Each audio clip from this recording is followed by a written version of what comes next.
O que isso quer dizer com dialético? Dialético a gente quer dizer assim, ó, eu penso algo, daí eu penso algo que contraria aquilo que eu pensei antes, aí eu concilio as duas coisas e chego numa nova ideia. E assim eu vou indo. Se tu prestar atenção, a gente faz isso quando tu pensa. Por exemplo, eu estou vendo televisão, né? Daí ouço lá na televisão, né? Estados Unidos bombardeia o Iraque. Aí me vem o primeiro pensamento. Bah, esses pelas putas de novo invadindo os outros, botando a mão onde não deve. Né? Essa é a primeira tese, é a tese que eu estabeleço lá dentro da minha cabeça, não falo para ninguém. Aí imediatamente vem a antítese. Não, mas para aí um pouquinho. Mas, pô, o ditador do Iraque, aquele também era um cara fogo, né? Um cara complicado, o cara lá matava gente e tal, né? Aí é antítese. Daí eu junto as duas coisas e digo assim, mas tudo bem, o cara de lá era um sacana, agora era o sacana que o povo tinha posto no poder, né? O que os caras do lado de cá têm a ver para ir lá incomodar os caras que é uma outra cultura, um outro povo, que eles não têm nada a ver com isso, exceto o interesse no petróleo, né? Então, essa é a síntese que eu cheguei. Eu digo, então tá, então foi o interesse no petróleo. Mas, por outro lado, entende? E assim tu vai com os teus pensamentos. Então, isso é a dialética, o movimento dialético do pensamento, né? Todo mundo faz isso. A grande batalha é exatamente para que se faça isso, né? O problema é tu pegar a primeira ideia e ficar com ela. Então o cara te diz assim, olha, né, tal coisa é isso. Então tá, puf, né, guardei. Que é comum, né?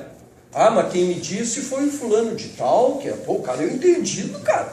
O cara me disse que agora eu posso jogar na bolsa que é certo que eu vou ganhar dinheiro. O cara é expert. Então eu aceito porque ele é expert, não é porque eu refleti sobre aquilo.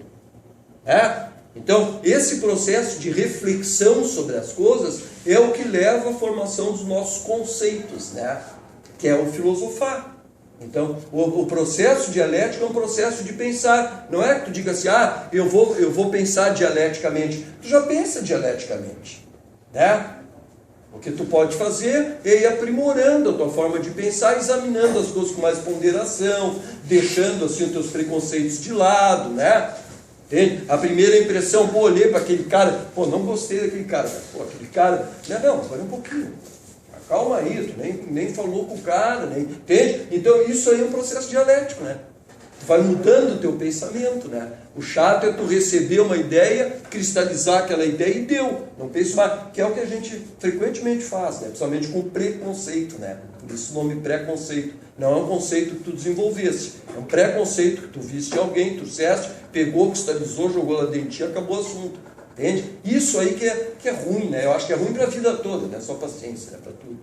E tu acha que, comparando épocas agora, por exemplo, a tua época de estudante e a nossa época agora, tu acha que a gente está cada vez mais fazendo uso da dialética ou inconscientemente ou conscientemente? E talvez antigamente as coisas eram mais impostas e todo mundo aceitava, e hoje se questiona mais, ou antigamente se questionava tanto como hoje. Isso é difícil, cara. É difícil a gente avaliar, sabe? Eu sempre falo para os meus amigos mais velhos, assim, principalmente o pessoal que é fora da universidade, eles têm uma ideia bem mais conservadora assim, que a gente, né? De forma geral, né? E eu sempre falo para eles que eu acho que o jovem de hoje eu digo assim, essa faixa aí dos 30 anos para baixo, né? Não dá para botar a idade, claro, mas só para dar uma referência, né? Então, que eu vou chamar de jovem de hoje, eu acho que eles têm inúmeras vantagens, né, sobre a minha geração. Tá? A maior delas é serem mais afetivos. Tá? Nós éramos mais criados com tabus. Desse ponto tem razão. Então, agora eu não tinha uma resposta antes, agora já dá para responder um pouco. Acho que vocês usam mais a dialética, ou dizendo em outras palavras, vocês pensam mais um pouco sobre as coisas do que nós pensávamos. Né? A nossa educação era mais autoritária que a que vocês tiveram. Eu tive sorte, meus pais não eram do tipo autoritário, mas o padrão da minha época era, né? A gente chamava a mãe de senhora, o pai de senhor, isso era o padrão normal, não era o meu, a minha família não era assim, meu pai e minha mãe nunca nos criaram assim. Mas era o normal, entende? O teu pai dizia, eu tenho amigos, cara, da minha idade, 60, 70 anos, que de vez em quando me dizia assim, ah não, cara, isso é uma coisa que o meu pai sempre dizia. Eu adoro meu pai, mas sim, mas e daí, cara, meu pai dizia, né? Claro, eu respeito, meu cara, amigo meu e tal. Então tá, né? Teu pai, né? Mas tem problema, mas é o famoso, os epistemólogos chamam isso de argumento da autoridade, né? Quer dizer, então, é que nem um cientista, o cara, eu trabalho com geologia, né? Geoquímica, né? Tá lendo um artigo de um cara que eu acho genial de geoquímica, é o Julian Pearce, né? O Pearce, aqueles diagramas de Pearce, eu acho aquele cara espetacular. Tá lendo um artigo novo agora que saiu dele, né? Lendo lá, dizendo, pai, esse cara, então agora eu vou pegar um diagrama e vou dizer, não, cara, tu usou, o diagrama que eu usei são do Pearce. Mas tu acha que é bom? É do Pearce, cara. O argumento, isso existe, né? Existe. Agora não é o que se busca. Não interessa quem é, se é do Pearce ou de quem é. Eu tenho que tentar entender, né? Esse é o batalha, eu digo muito nas minhas aulas, né? Tem que tentar entender o que está ali e ver se tu concorda ou não. Ah, mas eu vou discutir com ele. Ninguém está pedindo para tu discutir com ele, cara. Só para tu formar a tua opinião. A tua opinião é a tua opinião, não interessa o outro. Claro que eu vou ponderar. Eu, por exemplo, admiro o trabalho do Pearce. Então, tudo que ele faz, eu olho direto, gosto de ver os artigos dele. Eu vou valorizar mais. Mas eu vou concordar daí, porque ele é o fulano? Não. Eu vou concordar se eu achar que aquilo ali é razoável de acordo com o meu ponto de vista. Entende? Então, desse ponto de vista, eu acho que vocês tiveram mais liberdade, né? Porque a geração já tipo a minha e tal, e tudo que eu estou falando é de forma muito geral. Eu sei que tem inúmeras exceções, evidente, né? Sempre teve, né? Mas eu acho assim que nesse ponto vocês já foram criados com mais liberdade, né? Outra coisa importante, né? Eu cresci, né? Quando eu tinha, quando é que fizeram, os militares tomaram o poder, foi em 64, eu tinha 14 anos, né?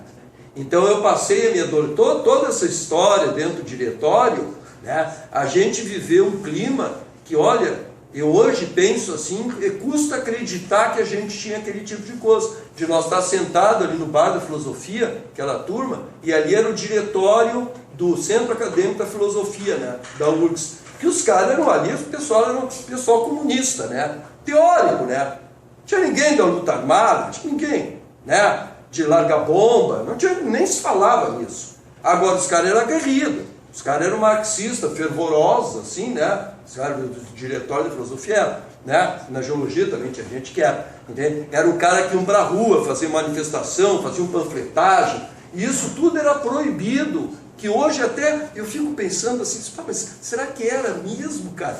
Né? Mas era, os caras invadiam ali, eles nunca entraram no bar da filosofia, mas ali no pátiozinho do bar da filosofia, os caras entravam. Hoje eu fico pensando, e provavelmente era aqueles caras assim, sabe, o policial que está fora do trabalho, aquela turma mais fanática, não era o chefe da polícia do DOPS que tinha na época, né? Não era o chefe da polícia do DOPS, provavelmente até era contra esse tipo de coisa e tal. Os caras entravam ali no pátio e entravam dando porrada, assim, os caras, e com o revólver na cintura, né, armado, né, o reagista, alguém de nós era lutador, né.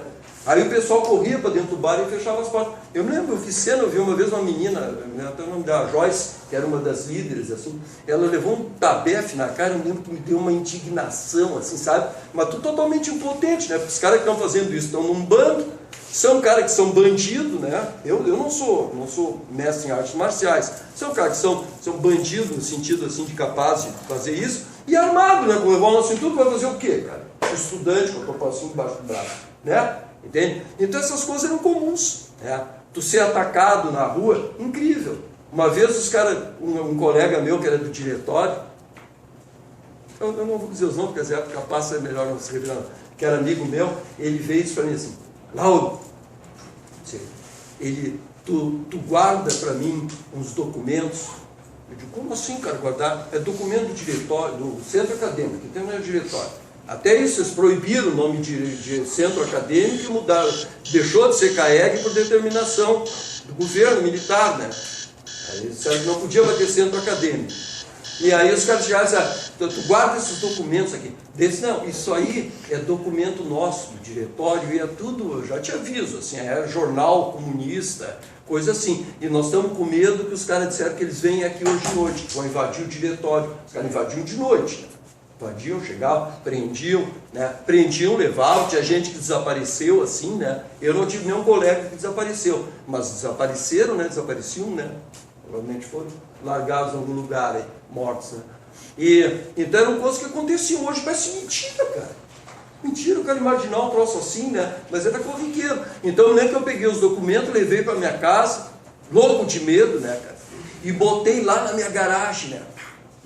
Escondi na minha garagem, não contei em casa que eu estava levando aqueles documentos, meu pai morreu do coração. Meu pai não, meu pai era brisolista, né? Então ele era mais aguerrido, mas a minha mãe morreu do coração. Guardei os documentos lá, né? O DOPS não pegar. Então, coisa que eu fico pensando, os guris, o que a gente queria, né? A gente não quebrava o vidro, nós não, né? Tinha uns caras infiltrados no meio, quebravam o vitrine, já tinha naquela época, né? Mas a gente, estudante mesmo, não, né? A gente gritava, manifestava, né? Mas não fazia quebra-quebra, né? E a perseguição, então isso aí foi marcante, né? Claro que foi marcante, né? Para a minha geração, né? Tu não ter liberdade de expressar, tu não poder ler um jornal, né? Se tinha uma notícia que desagradava o governo, eles tiravam os jornais das bancas. Era frequente, chegava de manhã, passava na banca, ia comprar o jornal, né? As banquinhas de vender jornal, né? Não tinha internet, né? Tu ia lá comprar o jornal, não, hoje não tem jornal. Como assim não tem? Não tem, os caras tiraram todos os jornais, deve ser uma notícia que não era para ver e tal. Essa mentira eu estou contando hoje, né? Então, foi um tempo duro. Então tem tudo isso aí. Mas eu ainda acho que a maior diferença da minha juventude para a juventude de vocês é que vocês são mais afetivos. Vocês têm um relacionamento mais fácil, mais tranquilo, assim, com os pais. Eu sei, né, o cara diz, que tu não sabe, a gente também briga.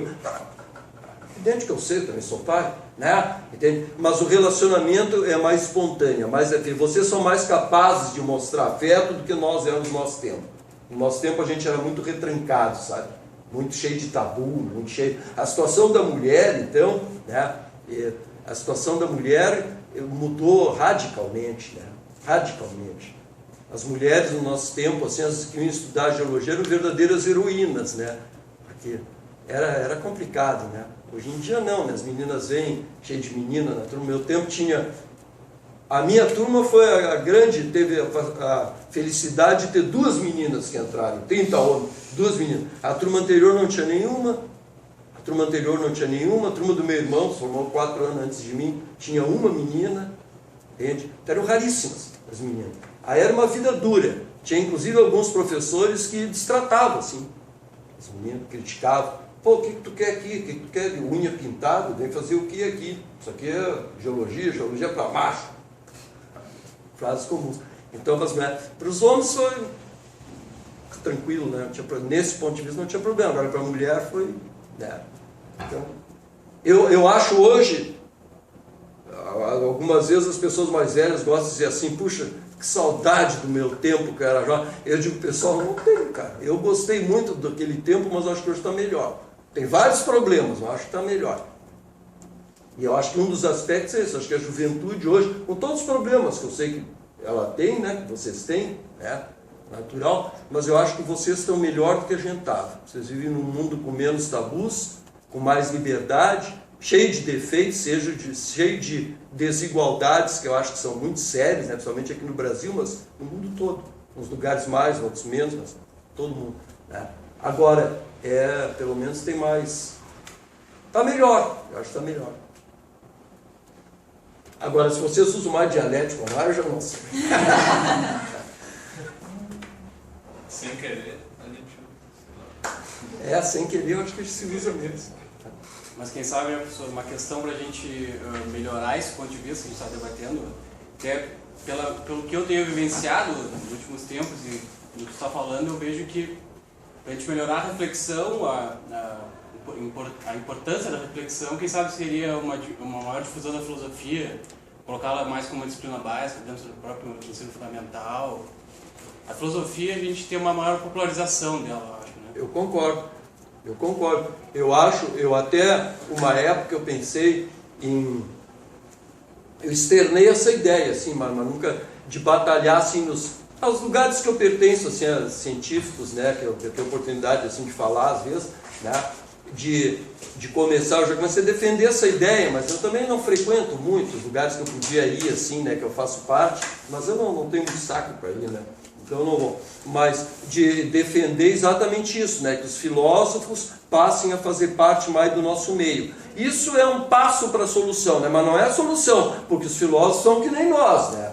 Longe de mim achar que o filósofo é um ser humano melhor do que um geólogo. Isso não existe, isso é bobagem. Isso também tem os mesmos preconceitos que nós, as mesmas bobagens, né? Só que eles têm um hábito que seria muito bom a gente pegar com eles, que é esse hábito, né, de...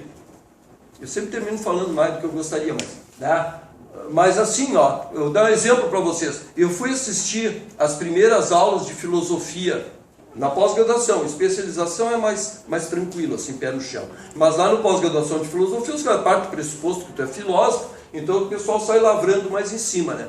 E eu me lembro que os caras diziam, hoje então nós vamos discutir o conceito de ser em Hegel. Aí minha primeira pergunta, né, como bom cientista, eu sou homem velho, né, cara, acostumado a escrever, a discutir. Primeiro, tá, então tu vai discutir o que é ser, então vamos ver o que é ser, né? Vamos ficar esperando quando é que eles iam definir. Se eu disser para vocês, pessoal, hoje nós vamos discutir os granitos toleíticos, né? O que eu vou dizer para vocês? Bom, primeiro vamos ver aqui, ó, o que é o granito toleítico? Aí eu vou dizer, um granito toleítico é isso aqui, daí eu vou começar a discutir em detalhe, né? Uma primeira coisa que eu vou dar é a definição, é o conceito. E eu espero o conceito e vai a aula, e nada do conceito, e vai a aula. Nós passamos a aula toda discutindo o ser em Hegel, sem em nenhum momento dizer o que é o ser, né? E eu lembro que aquilo para mim, eu dizia, mas claro, eu também tenho, né? Eu dizia assim, eu não tenho curso básico de filosofia, vou lá, vou estudar, né? Vou ver o que é o conceito de ser. Aí vai procurar, vou mesmo, né? Faço com o maior prazer isso. Para mim isso é melhor do que sentar e tomar uma cerveja. Eu também gosto de sentar e tomar cerveja, mas isso aí para mim é igualmente bom, faço com prazer. Aí eu vou lá procurar, e aí tu vai, e qual é a definição de ser em Hegel? Agora eu me dou conta, agora faz 4 semestres que nós estamos estudando só a lógica do Hegel, lógica do Hegel, todo semestre. Agora eu me dou conta, evidente, né? O filósofo, ele não pega conceitos de ninguém, ele não considera qual é a definição de ser. Se eu perguntasse isso, é claro que eu fiquei quieto e não perguntei sabiamente, né? Em silêncio. Mas se eu fosse perguntar, hoje eu saberia responder para mim mesmo. Ser segundo quem? Né? Segundo quem? Tu quer saber o que o Platão pensava? Bom, no Platão, quando ele fala na República, ele diz que o ser, na verdade, seria isso. Não, eu quero saber para o Hegel, que nós vamos discutir. Mas é isso que nós vamos estudar esse semestre.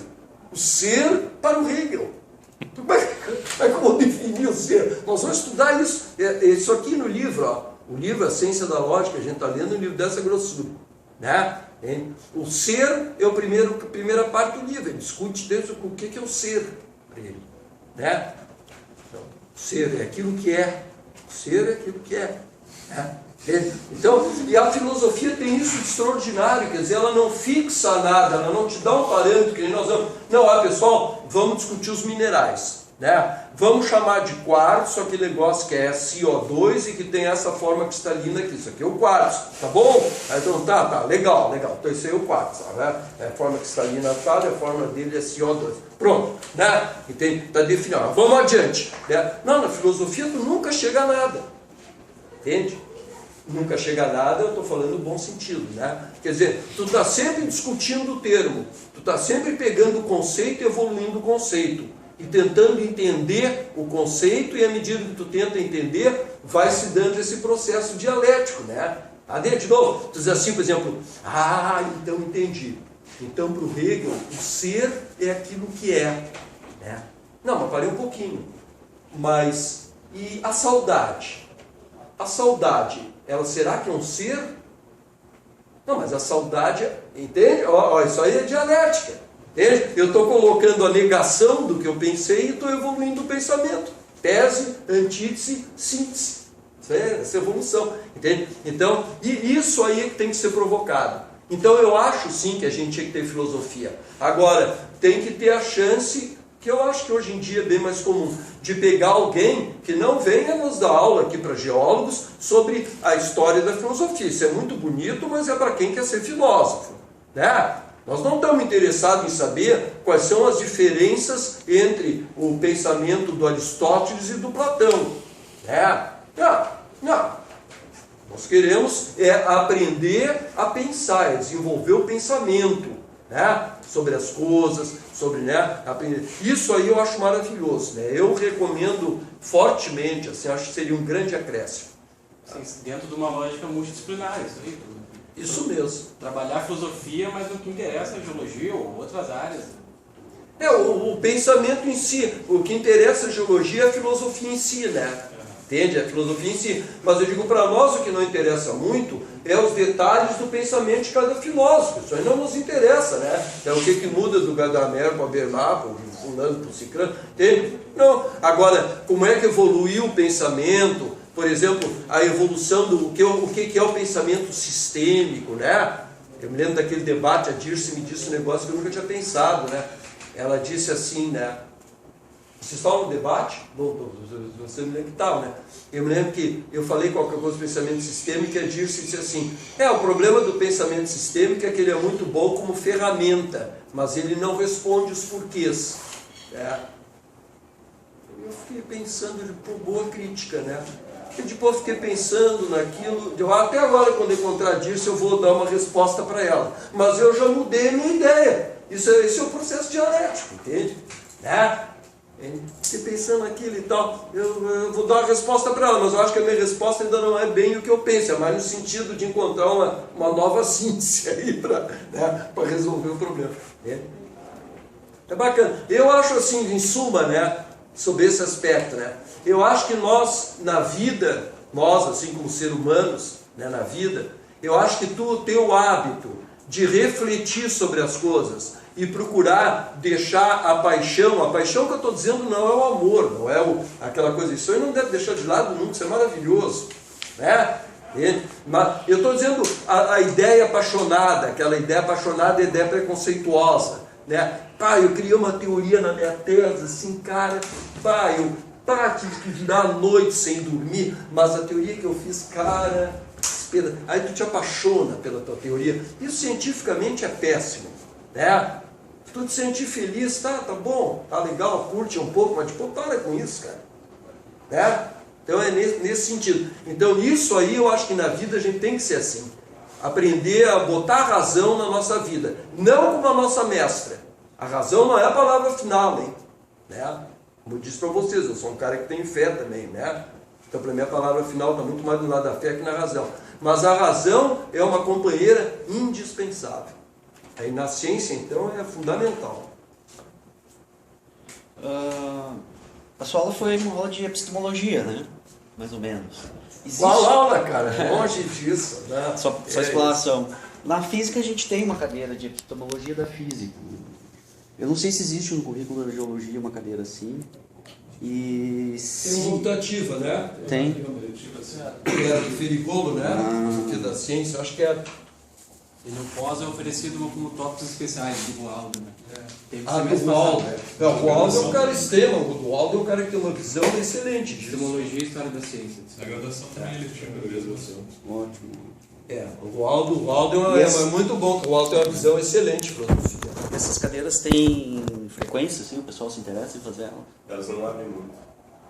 Essa era... Elas são anuais, acho. Eu achei muito ruim nesse sentido. Exatamente, acho que desde que a gente está em 2013 não foi agora. Como é que o senhor vê, assim, com os seus colegas professores, a impressão deles sobre essas questões que o senhor está levantando? Olha, vamos pensar que o que a gente está pensando não é só o que se pensa. Eu acho que a maioria dos meus colegas, professores, né, estou pensando inclusive fora daqui, os que eu conheço fora, a maioria não tem interesse nisso. Não tem interesse. Não é que eles não achem importante, não é que eles não achem legal, né? mas eles não têm interesse, então eu compreendo bem isso, né? É o tempo, por exemplo, enquanto eu estava trabalhando a pleno, né, aqui na geologia, antes de eu me aposentar, né, eu às vezes pensava, quem sabe eu faço um curso que eu já gostava, né, de filosofia e tal. Não, tem a tese do fulano, tem a coisa, eu tenho que ler aquele artigo novo que saiu, então tu prioriza o que tu está fazendo. Eu acho que a maioria dos cientistas são assim. Não é que eu não acho, eles acham legal e tal, mas, né, não acho assim que é uma coisa fundamental para a qual eles devam tirar parte do tempo que estão dedicando para o trabalho deles para colocar naquilo. Acho que a grande maioria sim. O que eu sei que exceção é o Roaldo, que o Roaldo tem formação de filósofo, né? Então o Roaldo tem outro, tá? Tem outro perfil, né? E tem alguns caras que eu noto que gostam disso assim, né? Que vêm conversar, né? Como tem alunos também, né? Que tu nota que gostam assim, tem interesse. Mas no perfil normal está fora. Eu acho que o perfil normal é assim, é que nem os físicos eu conheço também vários, né? Inclusive tem alguns físicos que eu conheci, a professora Silvia Live, conhecia? A Silvia, por exemplo, sabia um monte de filosofia, né? Tem muitos físicos também que estudam filosofia, né? O Fernando Lang da Silveira, grande cara, Fernando, né? Então tem uns caras muito bons, né? Isso aí também. Agora não é o normal. O normal do cientista é ser cientista na área dele, né? Eu sou biólogo e entendo de biologia. Isso é normal, né? O Pasteur, o famoso Pasteur, né? O Formoso contava sempre essa história. O Pasteur disse que quando eles entravam, os caras perguntavam para ele assim: pô, como é que o senhor consegue ser um cientista? Que tem gente que tinha a visão de que religião e ciência eram coisas antagônicas. Uma coisa que do meu ponto de vista é completamente estúpido, né? Mas tá bom, né? Então, e aí perguntavam para ele: como é que o senhor consegue ser um cientista brilhante e ao mesmo tempo o senhor ser um homem que tem religião, né? Que acredita em Deus? E o Pasteur respondia, né? Quando eu entro no meu laboratório, eu fecho a porta para Deus. Seja, né? Hoje eu acho meio folclórico isso aí, né? Não que eu não acho que sim, mas eu acho meio bobagem isso, né? Mas eu digo, os caras separam as coisas e tal, e eu acho que isso é o normal do cientista, entende? Tá, eu sou químico, eu trabalho com química, estudo química, mas tu não acha também que geologia é importante? Geologia é legal e tal, mas como eu ia dizendo aqui na química, acho que isso é o normal. Na própria física, a gente tem um grupo, né? Tem a licenciatura e tem grupos de pesquisa em epistemologia. E a gente tem aula com tanto professores desses grupos quanto dos grupos de pesquisa básica. E a gente ficava sempre com essa questão, porque o professor que dava essa visão epistemológica da construção da ciência, a gente tem que pensar sobre o que está fazendo, era colega de um outro professor com um pensamento oposto, né? Radicalmente oposto. E dentro do mesmo instituto ali, né? A gente tinha grupos fortes, antagônicos, que não se conversavam. Né? Então imagina essas questões com a química, a geologia... Enquanto forem antagônicos física, em termos de pensamento científico, é maravilhoso. Aqui nós temos vários grupos, né, com pensamentos diversos e tal. Eu penso diferente, vários colegas meus. Não era esse bom antagonismo, né? É um antagonismo prejudicial. Altamente prejudicial. Devido àquele antagonismo que é pessoal, né? Isso aí é altamente prejudicial, isso aí todo mundo vê, mas é difícil. Isso faz parte do ser humano, né? Eu queria ser melhor que o outro, ser o cara mais brilhante. Infelizmente eu lembro que uma vez um professor nos perguntou o que era ciência. Bom, e aí a gente estava tendo aula com o professor lá da licenciatura, né? E demos um monte de respostas e disse, não, ciência é a verdade. Exatamente com essas palavras. É a realidade. Era isso que dizia. E como é que eu vou responder agora? Eu respondo o que ele quer? Aí a outra. Segundo Karl Popper, que é um cara que cientistas gostam muito, segundo Karl Popper é apenas uma teia de suposições. Isso é ótimo. Isso que o Karl Popper é meio do lado assim, realista, né? Se pegar um relativista, ele, o cara vai rolar no chão de rir quando o cara diz que ciência é verdade. Eles vão almoçar juntos. Mas, né? Existe essa disparidade de comportamento, de maneira de encarar a ciência. Isso é comum. Não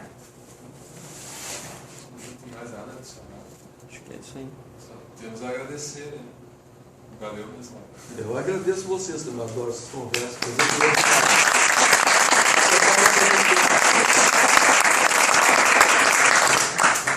vamos aproveitar essa trilha e, pô, por que não tentar uma vez por semana fazer algo parecido? Todo mundo pode se sentir à vontade para conversar alguém.